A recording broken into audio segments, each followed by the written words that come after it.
These guys are ridiculous. These guys are ridiculous.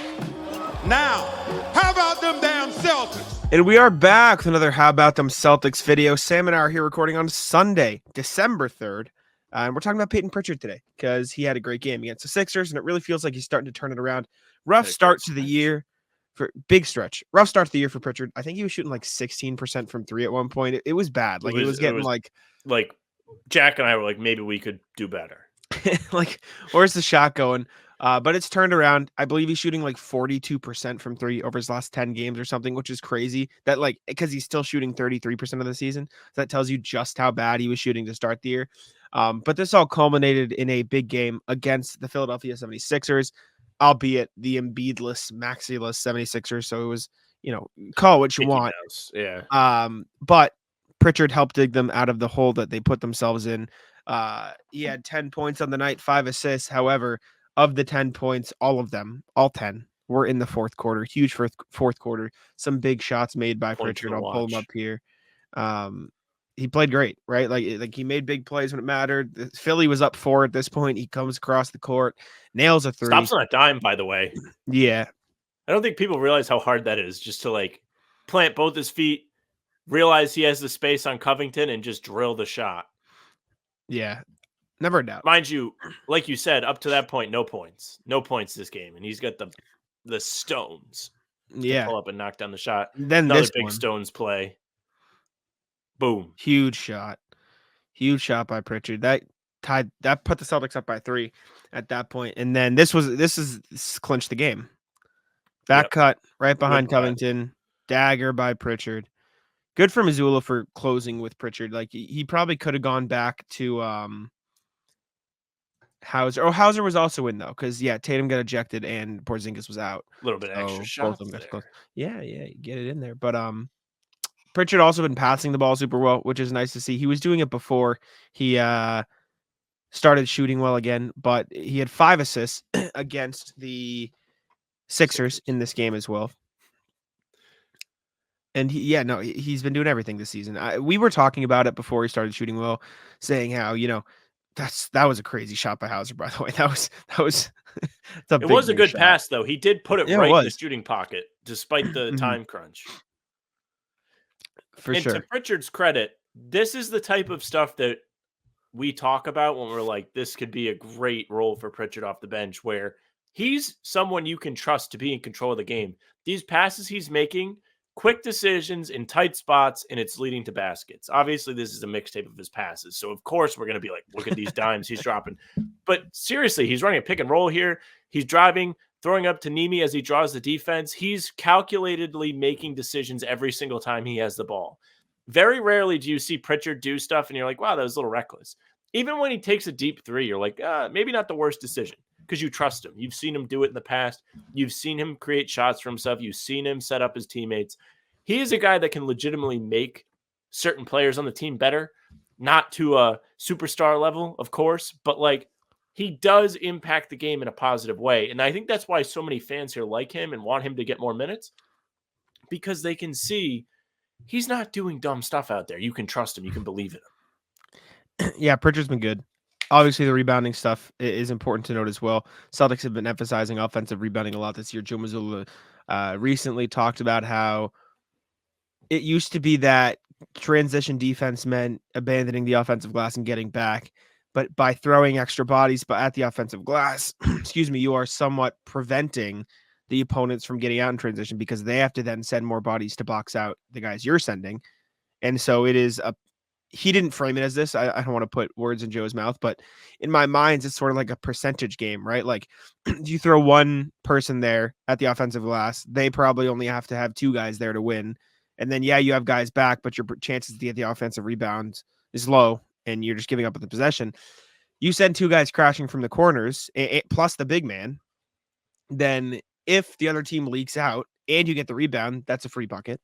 Or if they send extra guys to prevent the offensive glass, then they're not going to be able to get out in transition. And so you can just hustle back. And so I think Pritchard's been a good example of that. Sam Hauser's been crashing the glass very well, too, from the corners, because, he's at the 3-point line anyways, so you can get in there. But Pritchard's just been having an all-around season. And speaking of Sam Hauser, that assist combination, I'll pull it up on the screen here just so I can show everyone what I'm talking about.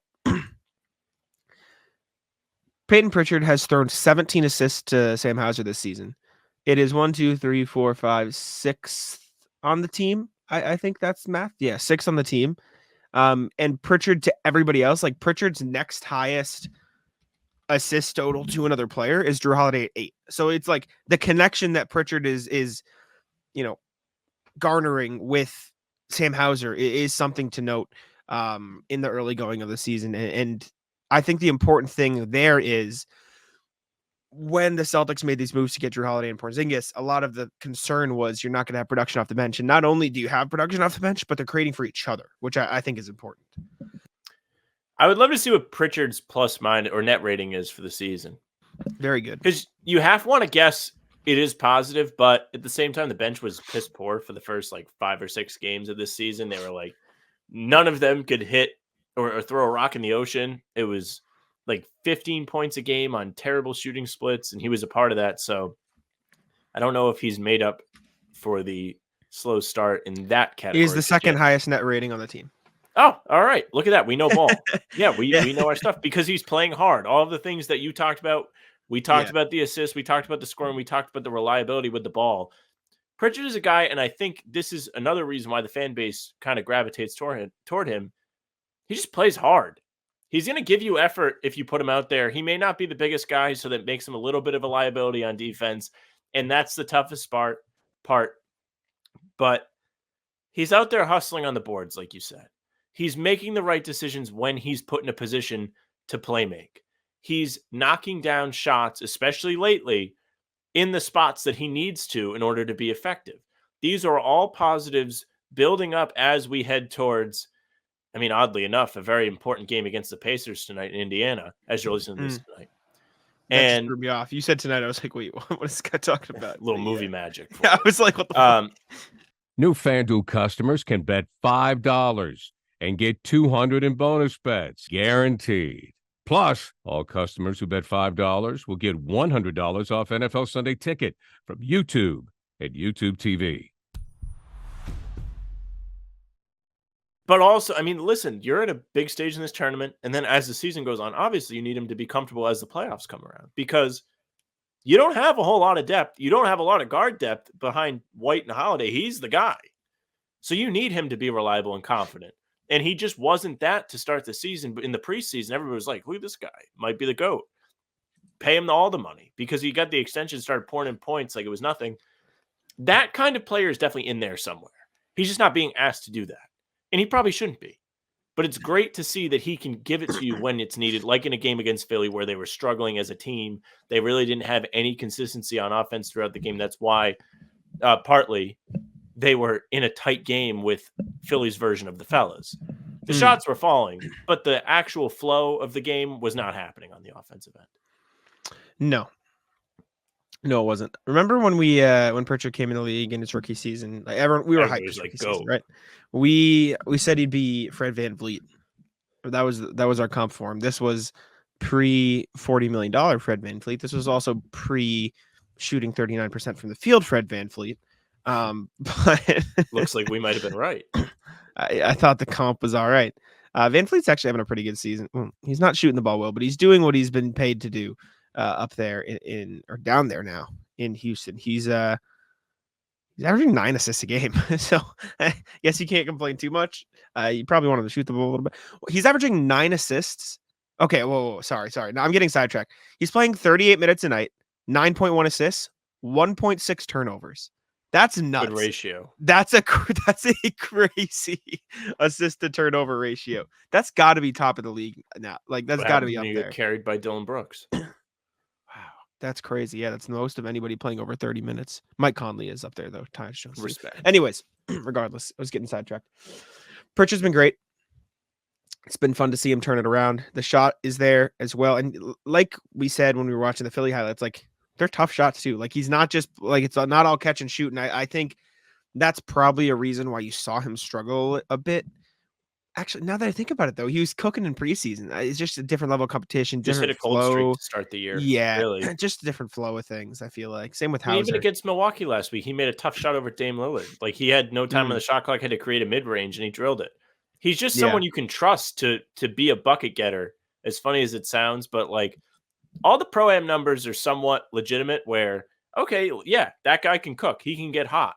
That's what it should tell you. Of course, they're not playing against pro players, and I kind of like to laugh at the Pro-Am hype when it happens, but there is some weight to it because that man can ball. And Agree. as far as trading him goes, I sure hope that doesn't happen. I hope it's not the route the Celtics take because I just don't think you're going to get anybody as valuable as him in that cap slot. You're probably not going to combine him into any deal that's worth doing. There's a lot of Caruso chatter, but I don't really know how realistic any avenue the Celtics have is to him. So I would calm down on that one.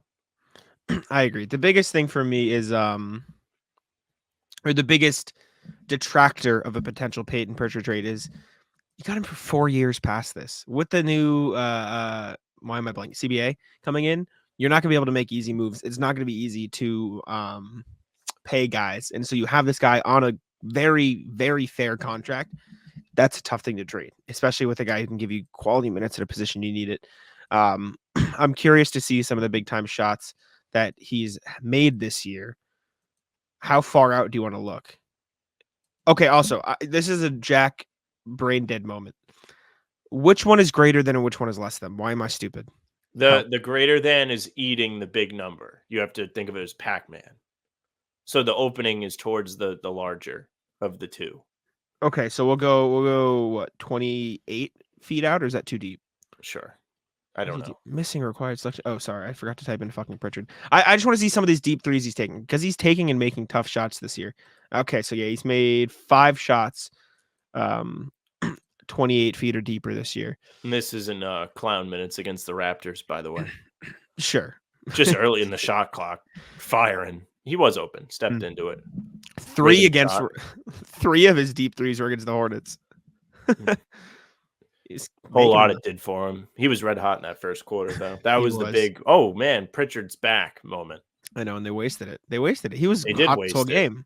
That's a crazy 2 for 1, Sam. 2 for 1. Scowled, fell out of his chair. Went in though. Wide open. They in the just flow fucking of the left him. offense. And then this is the one we know. We know what happened. Just impressive stop. I don't know why that, like, I'm so infatuated with it, but just good read. Yeah, agree for sure. All right, I think that about does it. Let us know what you guys think of Pritchard this year. I know some of the comments were wanting to trade him, so let us know if you change your mind or if we. I can see it. It's just like I just don't think there's anything out there that's worth you getting back. People can be like, look, trade value, and if anything, I think Caruso's the only one that I'm like, money. But you can't do it with just Pritchard. Yeah, no, it'd have to be Pritchard and 2 of the bench guys. Yeah. Which, again, that's the only one that raises my eyebrow. And I still don't know if it's worth it because of the years on the contract. But thank y'all for listening. We appreciate you. Subscribe to How About Them Celtics. And I'll let Sam take it out. Hey, thank you very much for listening or watching. You're just watching today, but you're doing both, technically. Maybe you just put us on. You don't look at our faces. But you can subscribe to the YouTube channel. Make sure you hit the notification bell so you don't miss any of our daily uploads. We're putting them up every day. Pods, breakdown videos like this one, the Talking C's with Bobby Kravitsky going up on Sports Illustrated, and the pregame streams are live before every game. So you don't want to miss those. You can find us on Spotify and Apple too. The full-length pods will be there and game recaps for audio listeners. You can also email us, hbtcpod@gmail.com. Get in on the chatter during the pods. We love the email segment. It's a great way to interact with everyone and get their points across. You can also follow us on socials at How About Them C's. That's Twitter, Instagram, TikTok, and Facebook is just the name of the podcast. You can find the pregame streams there too. You can follow Jack on Twitter at JackSimoneNBA. You can follow me at Sam LaFrance NBA. That's it for us. Bye. Tic-tac-toe.